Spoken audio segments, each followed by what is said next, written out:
নমস্কার, কথাকুঞ্জ থেকে বলছি। আগামীকাল সরস্বতী পুজো। সরস্বতী মহাভাগে বিদ্যে কমললোচনে বিশ্বরূপে বিশালাক্ষী বিদ্যাং দেহি নমস্তুতে। যথারীতি এই মন্ত্র আগামীকাল ঘরে ঘরে, স্কুলে, কলেজে, পাড়ার প্যান্ডেলেও বাজবে, শোনা যাবে। কিন্তু কথা হলো, এই যে অত্যন্ত কি বলবো, তারস্বরেই বলা ভালো, সরস্বতী পুজো প্রতি বছর হচ্ছে, মাইকে কান ঝালাপালা করে দিচ্ছে, অথচ সরস্বতী পুজো এমন একটা পুজো যার সঙ্গে কোনো জাত, ধর্ম, রাজনীতি, বর্ণ ইত্যাদির বিন্দুমাত্র যোগ নেই, থাকা উচিত নয়, নেইও। কিন্তু হচ্ছেটা কি? যারা সরস্বতী পুজো করছে, অন্তত এই অল্প বয়সী ছেলেমেয়েরা, তাদের বেশিরভাগের সঙ্গে কথা বলে দেখেছি, আপনারা জানেন, সরস্বতী বানান লিখতে গিয়ে তাদের লেজে গোবের অবস্থা হয়। কদিন আগে, এই দিন দুয়েক আগে, একটি ছেলে সরস্বতী পুজোর চাঁদা নিতে এসেছে। আমি তাকে জিজ্ঞেস করলাম, এই ক্লাস 7-8 পড়বে, সরস্বতী বানানটা সবাই যা হয় আমাদের মানে ছোটোবেলার অভিজ্ঞতায় দেখেছি, এই বড়োবেলাতেও এই অভ্যাসটা যায়নি যে সরস্বতী বানানটা বলো, লেখো, তারপরে চাঁদা দেব, ভালো চাঁদা দেব। তা সে আর পেরে উঠছে না, খুবই কষ্ট হচ্ছে, লিখছে সরস্বতী, সতীকে সরতে বলছে। তো যাই হোক, এরকম বহু ব্যাপার আছে।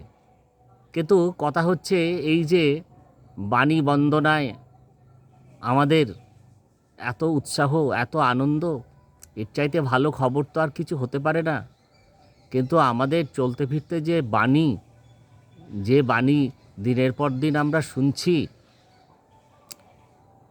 যে ভাষা চর্চা পথে ঘাটে, চা দোকানে, 4 অক্ষর 6 অক্ষর, তার সঙ্গে নানা রকমের বক্তব্য, যা ওই যে বারবার বলি, মাথা নিতে পারে না, চোখ নিতে পারে না, কান নিতে পারে না। আমার মনে পড়ছে সেই চিন্ময় রায়ের একটি সংলাপ, খুব সম্ভবত বসন্ত বিলাপেই ছিল, আপনাদের মনে পড়বে। সিধু চিন্ময় রায়, সেখানে তার কাকিমা তাকে সিনেমার টিকিট কাটতে বলছে। সে তো গেল, যাই হোক, গড়িমসি করে নানা রকম বলে টলে, তারপরে গিয়ে পরবর্তীকালে যার সঙ্গে তার বিয়ে হয়, সেই জুঁই ব্যানার্জি, তার সঙ্গে বসে গল্প করছে, প্রেমালাপ করছে। তখন কাকিমা আসছে, টিকিট সিনেমার কাটা হয়নি, তো তার প্রেমিকা বলছে যে ওই দেখো কাকিমা আসছে পিছনে। বলছে, কে? Old ক্যাটাভারাস lady. তো সেটা হাসির মজার সংলাপ হতে পারে, কিন্তু বাস্তবে আমাদের কাছে কাকিমা, জেঠিমা, অন্য গুরুজনেরা প্রায়শই দেখি ওই ওল্ড ক্যাটাভারাস লেডি, কিন্তু যারা বলে তারা কিন্তু প্রথাগত শিক্ষায় যথেষ্ট শিক্ষিত, এরকম অনেক আছে। তো আমরা যখন নিজেদের ঘর থেকেই এই সুশিক্ষা গ্রহণ করতে পারিনি, আমরা যখন পথে ঘাটে সর্বত্র রাজ্যে নানা ধরনের যে সমস্ত ঘটনাক্রম প্রতিদিন দেখছি, সেখানে এই বাণী বন্দনার যে উৎসাহ, আবার তো শুনি বাঙালির ভ্যালেন্টাইন্স ডে, ভাবতেও মানে কি বলবো, কোনো ভাষা খুঁজে পাই না। তো সরস্বতী পুজোর হাল এরকমই হয়েছে, বেহাল। মা সরস্বতীর, আমি বুদ্ধদেব গুহর একটি লেখায় পড়েছিলাম, লেখালেখি করতে গেলে সাধনা দরকার, চর্চা দরকার, চেয়ার ভাঙিয়ে টাকা দিয়ে একে ধরে তাকে ধরে হয় না, আর দিনের শেষে মা সরস্বতীর আশীর্বাদ লাগে। আশীর্বাদ তো দূরস্থ, আপনারা দেখবেন অনেক জায়গাতেই দেখি, খুবই হাসি পায়। এই আজকেই যাচ্ছিলাম বাজারে, আপনারা তো জানেন আমি বাজার পথে নিজের গরজে অনেকের সঙ্গে আলাপ করি, কথা বলি, পথঘাট দেখতে দেখতে ঘটনার মধ্যে দিয়ে শুনতে শুনতে যাই। তো মাননীয় সুদীবিন্দু কথাটি শুনলাম, সরস্বতী চাঁদার পুজোর রসিদ হাতে, যে বাণী বন্দনায়, নামটা ঠিক মনে পড়ছে না, অনেকটা ওই বাণী বন্দনায় চ্যাংদোলা ক্লাব, এই ধরনের একটা কীরকম একটা অদ্ভুত নাম। তো সবই ওই রকম চ্যাংদোলা হয়ে গেছে। তো মাননীয় সুদীবিন্দু, এখনো পর্যন্ত সুধীবৃন্দ ঠিকঠাক উচ্চারণে বানানে যারা লিখতে পারে না, সরস্বতীর বানান ইংরেজি দূরস্থ, বাংলাতে লিখতে পারে না, দাঁত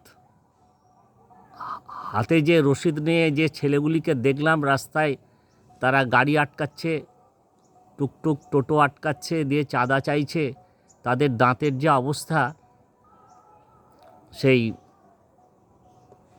রান্নার হাঁড়ির পশ্চাৎদেশ কালি হয়ে গেলে যেরকম একটা খুবই কুৎসিত চেহারা নেয়, সেরকমই তাদের দাঁতের অবস্থা। হাতে বেলা, কানে দুল, শুধু মাথায় ফুলটা বাকি আছে। তা সরস্বতী পুজো এরকম একটা জায়গায় দাঁড়িয়েছে, এরকম একটা চেহারা।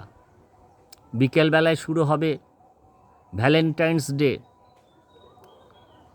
সেজে গুজে একদম, তাতে কোনো অসুবিধা নেই, আপত্তির বাকি আছে, কিন্তু লক্ষ্য থেকে উপলক্ষ্য হয়ে যাচ্ছে বেশি।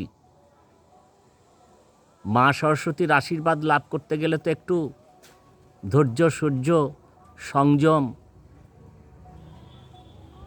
লাগে নাকি লাগে না জানি না। এখন সময়টা অন্যরকম, বারবার শুনি উল্টে দেখুন পাল্টে গেছে।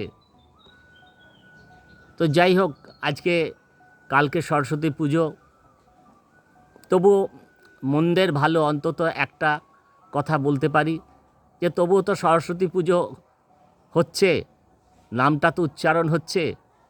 আর একটা কথা বলা দরকার, বাজারে যা অবস্থা, জিনিসপত্রের যা দাম, একেবারে মনে হচ্ছে জ্বলন্ত আগুনের মধ্যে হাত ঢুকিয়ে দিয়েছি। খুচরো গাঁদা ফুল, লাল বৃন্দাবনী গাঁদা যাকে বলে, এক ভদ্রলোক বললেন, কাকা 200 টাকা কেজি, অর্থাৎ 20 টাকা শ। দেশি কুল 100 টাকা কেজি, 10 টাকা শ। বেগুন আজকের ডেটে 40-50 টাকা কেজি। মা সরস্বতীর যে আরাধনা করবেন, সাধারণ মানুষ, নিম্নবিত্ত মানুষ সৎভাবে একটু কেনাকাটা করবেন, তারও উপায় নেই। তো যাই হোক, সময় অনেকটা পেরিয়ে যাচ্ছে। আপনারা জানেন আমি এরকমভাবেই আপনাদের সঙ্গে কথা বলি, বকর বকর করি, কিন্তু খুব আহ্লাদ হয়, সৌভাগ্য হয়, বান বলে মনে হয় যে দেখি আপনারা বেশ কিছু মানুষজনেরা আমার এই প্রতিদিনের বকবকানি মন দিয়ে শোনেন এবং মূল্যবান মতামত দেন। আপনাদের লাখো সেলাম। ঠিক আছে, আজকের কথাকুঞ্জ এখানে শেষ করব। আপনারা সকলে ভালো থাকতে চেষ্টা করবেন, তবু বলি। আর আগামীকাল সরস্বতী পুজো,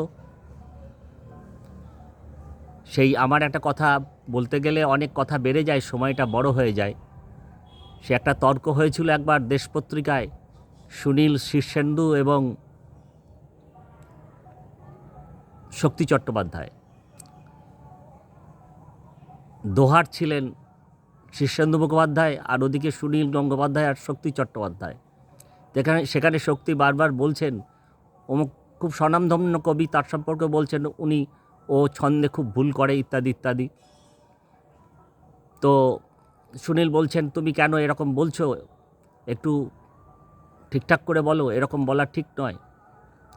তবুও তো এরা বা একটু তরুণ ছেলে কবিতা লিখছে, অনেক দিন ধরে লিখছে, শক্তি তাকে একেবারেই নম্বর দিতে চান না। কিন্তু সুনীল বলছেন তবু তো কবিতা লিখছে, রকে বসে আড্ডা তো মারছে না, কারো ক্ষতি তো করছে না। ওই দুধের স্বাদ ঘোলে মেটানো। সরস্বতী পুজো তো হচ্ছে। ঠিক আছে, আজকের কথাকুঞ্জ এখানে শেষ করব। আর আপনারা নিয়মিত কথাকুঞ্জ শুনছেন, মূল্যবান মতামত দিচ্ছেন। ভালো লাগলে লাইক, শেয়ার, কমেন্ট করবেন প্রতিবারের মতো। আর আপনারা তো জানেন সাবস্ক্রাইব করতে কোনো পয়সা কড়ি লাগে না, একটু ভালোবাসার স্পর্শ লাগে। ঠিক আছে, আজকের কথাকুঞ্জ তাহলে এখানেই শেষ করছি। অনেক ধন্যবাদ, নমস্কার।